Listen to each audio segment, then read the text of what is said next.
Sebelumnya saya ucapkan selamat siang.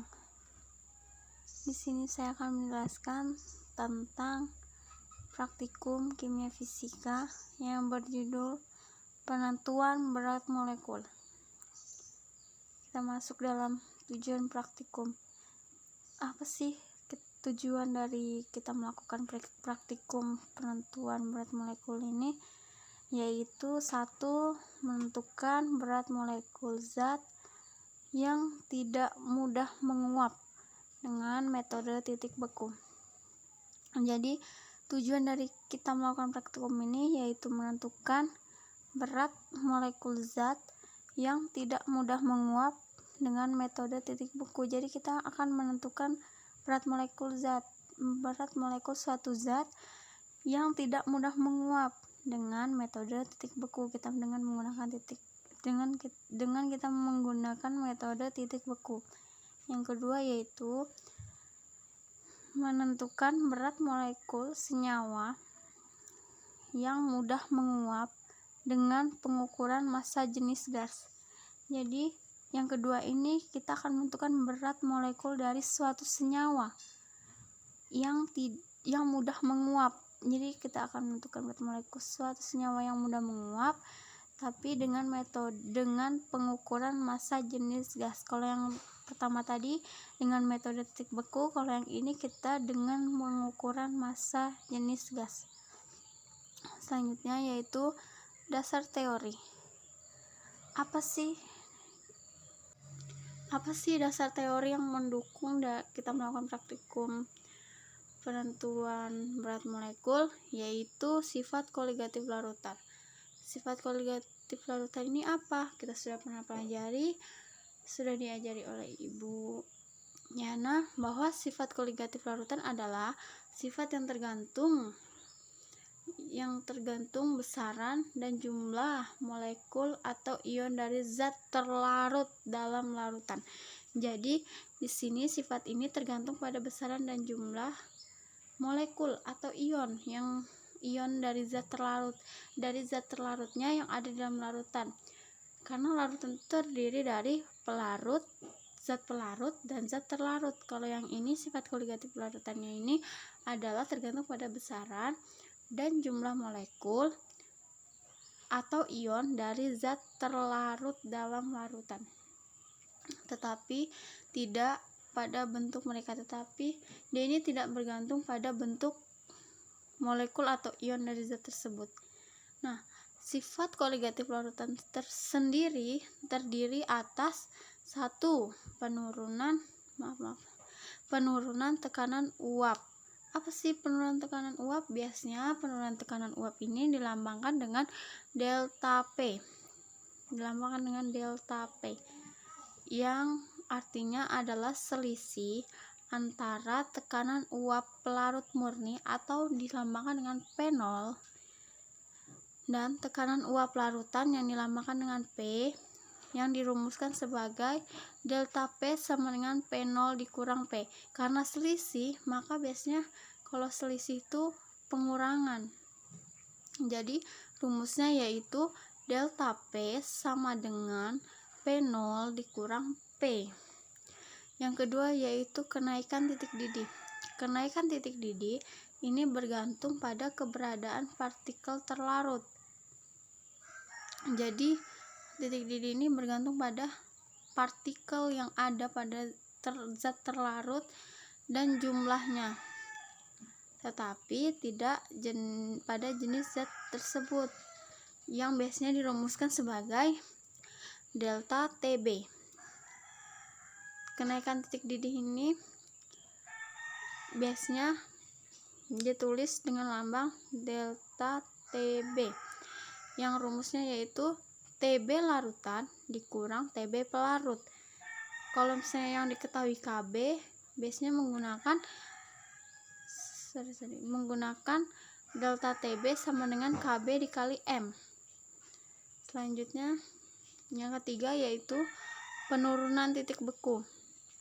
Apabila ke dalam suatu zat pelarut ditambahkan zat terlarut, maka akan terjadi proses penurunan tekanan uap jenuh larutan. Jadi di sini ada suatu zat pelarut. Nah, zat pelarut ini ditambahkan dengan zat terlarut, maka di situ akan terjadi proses tekanan uap jenuh. Kemudian, adanya penurunan tekanan uap jenuh larutan akan mengakibatkan penurunan titik beku larutan. Jadi kalau adanya terjadi penurunan tekanan uap jenuh larutan, di sini yang akan mengakibatkan penurunan titik beku larutan. Nah, biasanya penurunan titik beku larutan ini dilambangkan dengan delta F. Sehingga dapat dirumuskan bahwa delta F sama dengan TF larutan dikurang TF pelarut. Biasanya kalau diketahui KF-nya, maka yang digunakan rumus adalah delta TF sama dengan KF dikali M. Oke, yang selanjutnya yaitu tekanan osmotik. Ini yang terakhir, tekanan osmotik. Apa sih tekanan osmotik itu? Kita tahu osmosis adalah peristiwa difusi atau perpindahan pelarut dari suatu larutan lebih encer atau pelarut murni ke larutan yang lebih pekat melalui membran semi-permeable. Jadi osmosis ini yaitu perpindahan pelarut dari suatu larutan yang encer, tadinya larutan itu lebih encer atau masih pelarut murni, dia dipindahkan ke larutan yang lebih pekat melalui membran semi-permeable. Nah, biasanya dia dilambangkan dengan rho. Nah, nilai rho ini dapat dihitung menggunakan persamaan Van de Hoff yang identik dengan gas ideal. Jadi, persamaan Van de Hoff ini biasanya identik dengan gas ideal, yang dirumuskan dengan PV sama dengan N dikali R dikali T. P sama dengan, atau misalnya diketahui M-nya, maka molaritas dikali ketetapan atau R dikali T. Oke. Selanjutnya yaitu ini adalah alat dan bahan yang kita gunakan dalam melakukan praktikum. Alatnya dulu adalah alat yang kita gunakan pada praktikum yaitu termos es, batang pengaduk, gelas kimia 600 ml, Erlenmeyer, aluminium foil, termometer, neraca, ini neraca massa, piknometer, desikator, gelas ukur, karet gelang, dan jarum pentul. Bahan-bahannya yang digunakan yaitu aquades, naftalena, aseton, garam dapur, asam asetat glasial, dan es batu. Kita sekarang masuk ke dalam prosedur kerjanya. Pertama, yaitu kita menentukan dulu berat molekul zat non volatil, karena di dalam tujuannya tadi di situ yang pertama kita menentukan berat molekul yang tidak mudah menguap ya, atau yang disebut dengan non volatil. Caranya bagaimana? Satu, kita menentukan berat molekul zat non volatil, menentukan berat jenis asam asetat glasial. Kita tentukan dulu berat jenis dari asam asetat glasial ini berapa. Baru kita timbang piknometer yang kosong, catat massa piknometer yang kosong, lalu menambahkan 25 ml CH3COH dan ditimbang kembali piknometer isi, catat massa piknometer yang isi. Jadi tadi kan piknometernya kosong, pas piknometer itu kosong kita catat dulu massa piknometernya itu berapa, baru kita keluarkan, kita tambahkan 25 ml CH3COH, baru kita timbang lagi. Setelah kita timbang berapa hasilnya, kita catat lagi kembali, baru kita hitung deh berapa massa jenis CH3COOH atau asam asetat ini berapa. Nah, yang kedua yaitu menentukan suhu konstan. Jadi kita disuruh menentukan dulu suhu konstan. Pertama caranya yaitu kita ambil 50 ml CH3COH, kita masukkan ke dalam Erlenmeyer, lalu beri penutup karet. Kita beri tutup, lalu lapisi dengan aluminium foil biar tidak masuk udara. Setelah itu kita masukkan lagi ke dalam termos yang berisi es dan garam hingga beku. Jadi termosnya itu kita isi dulu es batu dan garam agar yang asam asetat ini dapat cepat membeku. Lalu yang ketiga yaitu mencatat suhu konstan CH3COH. Nanti kan ada kita pakai termometer, kita catat suhunya itu berapa. Nah, kemudian lalu dipanaskan di atas penangas air dengan suhu rendah atau 50 derajat Celcius hingga mencair. Nah, tadi kan membeku. Lalu kita panaskan lagi di atas penangas air dengan suhu 50 derajat Celcius hingga mencair. Sehingga yang tadi ini suhu konstan yang tadi ini sehingga larutan asam asetat ini mencair. Kemudian kalau sudah mencair, kita tambahkan lagi 5 gram naftalena. Jadi kita timbang dulu 5 gram naftalena, baru kita masukkan yang ke cairan yang sudah cair tadi, kita masukkan. Lalu kita masukkan lagi, setelah sudah tercampur, kita masukkan kembali ke termos hingga beku. Nah, kita masukkan lagi ke dalam termos yang tadi sampai dia membeku, baru kita catat lagi suhu konstannya. Selanjutnya yaitu menentukan berat molekul zat volatil, yaitu kita ambil dulu 5 ml cairan yang mudah menguap, kemudian dimasukkan ke dalam Erlenmeyer yang telah ditimbang dan ditutup dengan aluminium foil. Nah, jadi kita ambil dulu 5 ml cairan yang mudah menguap, baru kita masukkan ke dalam Erlenmeyer yang telah ditimbang. Kita timbang dulu, berarti kita timbang dulu Erlenmeyernya yang kosong, baru kita masukin 5 ml cairan yang mudah menguap, kemudian ditutup dengan aluminium foil, baru lubangi dengan jarum agar tekanan tidak terlalu besar. Kemudian dimasukkan ke dalam penangas air mendidih hingga cairan volatil menguap seluruhnya. Lalu catat suhu pada penangas. Nah, jadi kalau kita sudah lubangi tadi Erlenmeyer dengan jarum, maka kita masukkan lagi ke dalam penangas air yang sudah mendidih sehingga cairan volatil atau cairan yang mudah menguap tadi ini menguap seluruhnya. Nah, setelah menguap seluruhnya, lalu kita catat suhu pada penangas air. Kemudian kalau sudah kita catat, kita angkat, baru kita keringkan dalam desikator sehingga cairan volatil akan mengembun. Jadi cairan yang tadi menguap itu akan mengembun kalau kita keringkan di dalam desikator. Setelah itu timbang lagi Erlenmeyer yang telah didinginkan. Jadi setelah kita angkat kita timbang lagi Erlenmeyer yang telah didinginkan.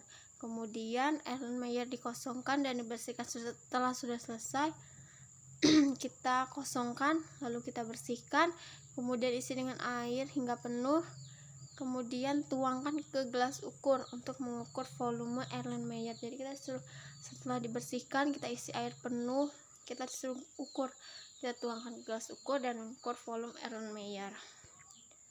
Oke, ini adalah data pengamatan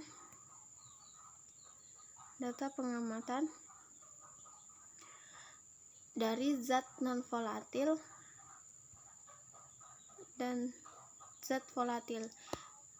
Dari data yang pengamatan didapatkan bahwa di zat non volatil yaitu massa jenis CH3COH sebesar 47,1 gram. Terus titik beku dari CH3COH sama dengan 16,6 derajat Celcius. Titik beku larutannya 13,6 derajat Celcius.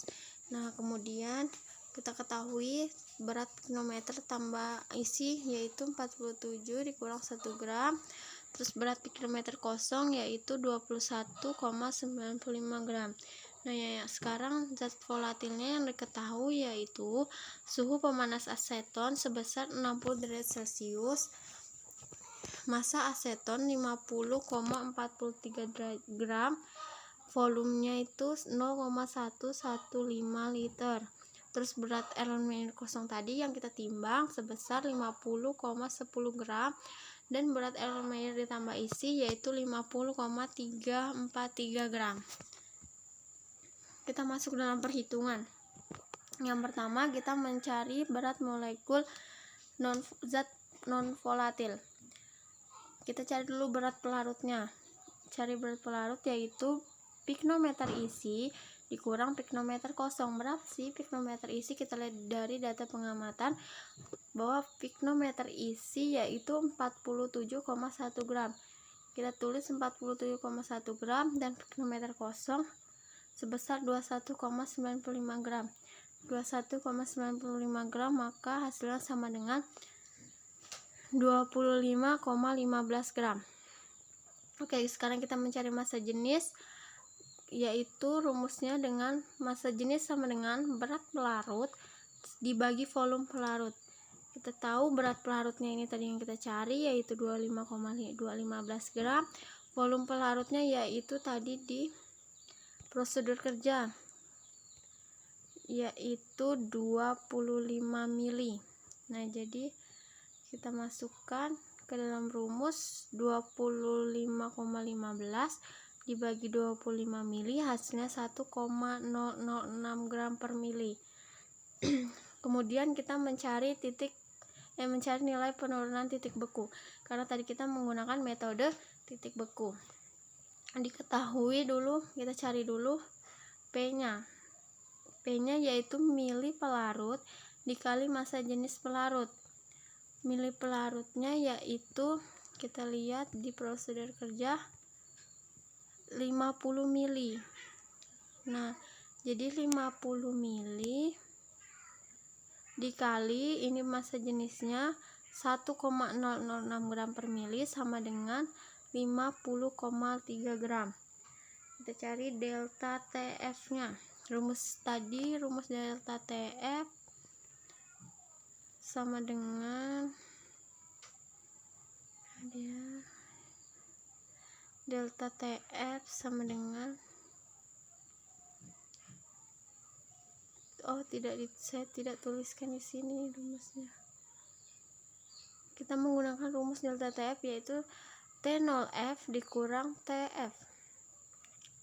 T0F sama dengan, kita lihat, 16,6 derajat Celcius.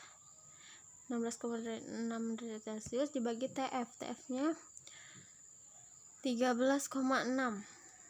13,6, maka hasilnya 3 derajat Celcius. Kita ketahui KF dari CH3COH sama dengan 3,9 derajat Celcius per molal. Massanya sama dengan 5 gram.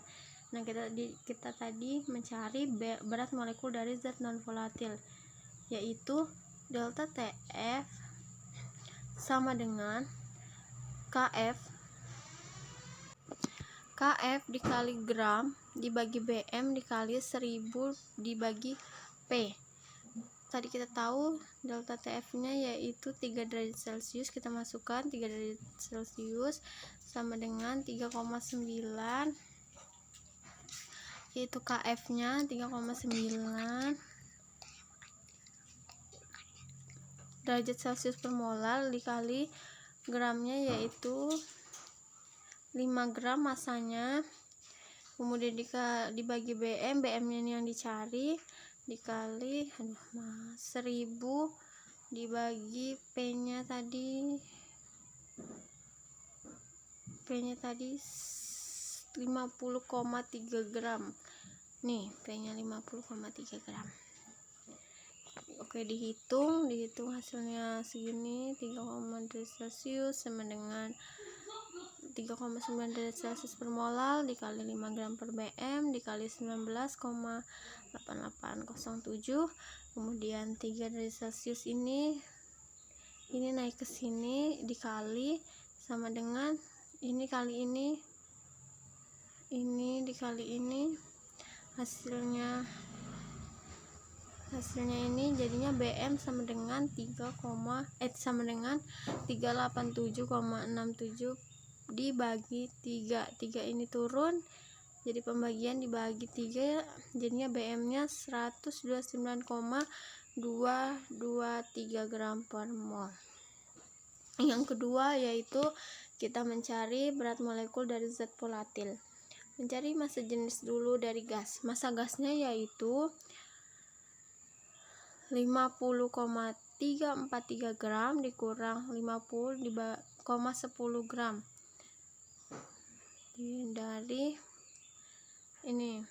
dari massa aseton. Ini berat Erlenmeyer dikurang berat Erlenmeyer kosong, sehingga didapatkan 0,243 gram. Kita cari lagi massa jenis gas. Ini tadi massa gas ya, maaf, ini tadi massa gas. Sekarang kita cari massa jenis gas, yaitu massa gas dibagi volume gas. Massa gasnya kita sudah tahu, ini sebesar 0,243 gram. Volume gasnya ini aseton.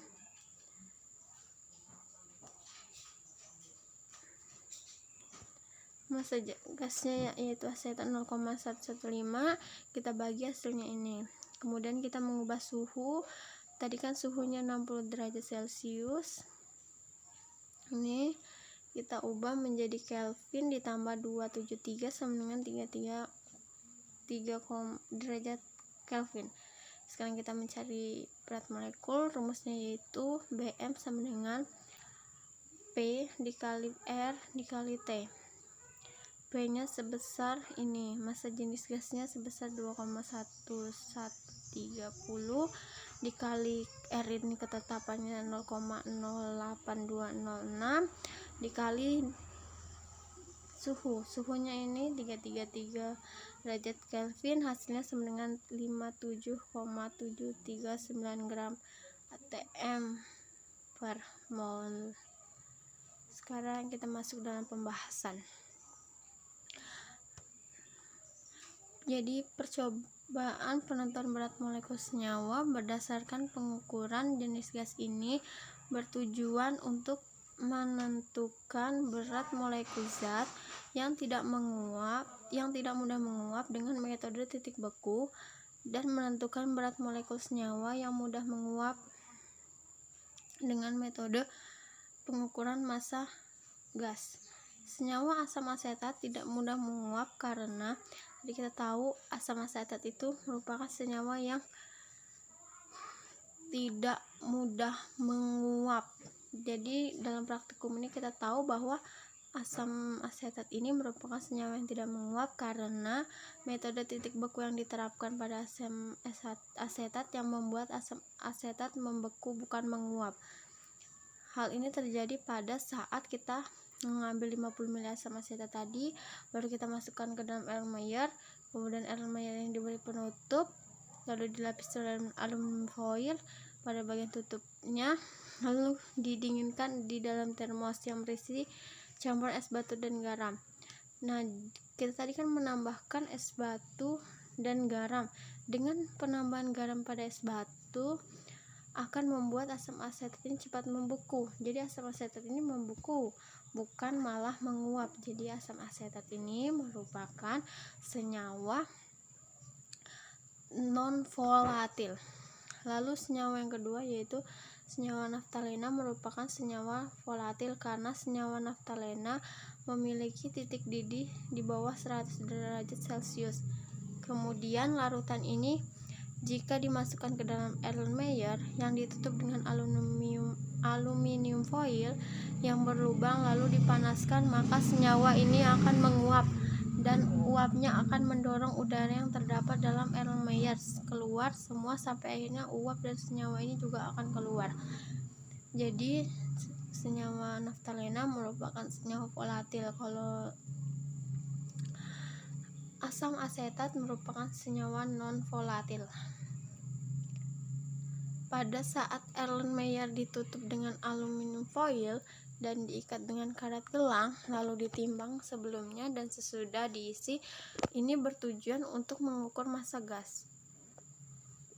Tujuan Erlenmeyer ditutup dengan aluminium foil yang berisi naftalena yaitu agar naftalena yang bersifat mudah menguap atau volatil tidak langsung menguap atau habis menguap. Jadi kita tadi tutupkan Erlenmeyer itu dengan aluminium foil, itu bertujuan agar naftalena ini tidak langsung menguap atau tidak habis menguap. Setelah senyawa naftalena ini menguap semua, setelah senyawa naftalena ini menguap, Erlenmeyer ini dimasukkan lagi ke dalam desikator untuk dikeringkan atau menghilangkan molekul-molekul air yang berada di dalam dan di luar Erlenmeyer. Kemudian di dalam desikator tersebut, Ehrlichia dapat menyerap molekul air yang berada di sekitarnya. Jadi tujuannya kita memasukkan Erlenmeyer ini ke dalam desikator yaitu untuk karena desikator ini terdapat Ehrlichia gel yang dapat menyerap molekul-molekul air atau hasil penguapan tadi yang ada di luar maupun di dalam Erlenmeyer. Dan udara yang akan masuk ke dalam Erlenmeyer melalui lubang kecil dan uap cairan volatil yang terdapat dalam Erlenmeyer akan kembali menjadi cairan. Jadi dia akan kembali mengembun menjadi cairan. Nah, berdasarkan percobaan yang tadi kita lakukan dalam perhitungan tadi, kita sudah dapatkan bahwa berat molekul senyawa non volatil adalah 129,223 gram per mol. Ini 129,223 gram per mol, dan berat molekul zat volatil yaitu 57,739. Nah, 739 gram per mol. Oke, lanjut kita ke kesimpulan. Nah, berdasarkan percobaan penentuan berat molekul dengan metode massa jenis gas dan metode titik beku, maka dapat disimpulkan bahwa asam aseton merupakan senyawa non-volatil yang memiliki berat molekul sebesar 129,223. Maaf ya, ini bukan asam aseton tapi asam asetat. Ini salah tulis. Merupakan senyawa non-volatil yang memiliki berat molekul sebesar 129,223 gram per mol.